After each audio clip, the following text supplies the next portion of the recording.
नमस्कार मंडळी, अक्काच किचनमध्ये अक्का तुमचं स्वागत करत आहे।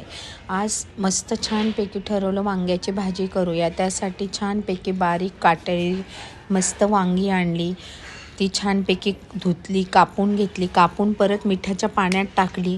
शेंगदाणे, तीळ, खोबरं छानपैकी खमंग मस्त भाजून घेतलं।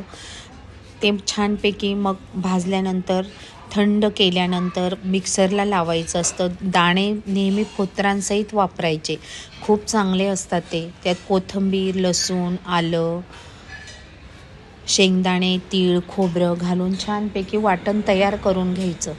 त्यामध्ये लाल तिखट, गरम मसाला, मीठ, हळद सर्व घालून छान एकत्रच दळायचं आणि मग ते छानपैकी वांग्यात भरायचं।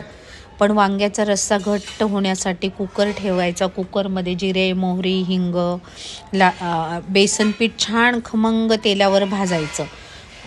त्यामध्ये पण थोडंसं लाल तिखट छान टाकायचं तर्री येण्यासाठी, धणे जिरे पावडर टाकायची, हिंग टाकायचा आणि मग त्यामध्ये छानपैकी वांगे भरून मस्त सोडायचे। घट्ट रसा पण होतो आणि बेसन छान खमंग तळल्यामुळे वास छान येतो, भाजी पण टेस्टी लागते आणि घट्ट दाटसर रसा पण होतो।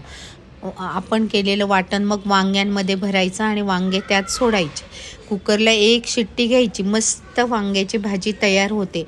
टिफिनला माझ्या मुलांना वगैरे ही भाजी टिफिनला न्यायला, माझ्या मैत्रिणींना सगळ्यांना ही भाजी खूप आवडते। तुम्ही पण एकदा ही भाजी करून बघा। मस्त खा, मस्त राहा। माझ्या चॅनलला लाईक करा, सबस्क्राईब करा।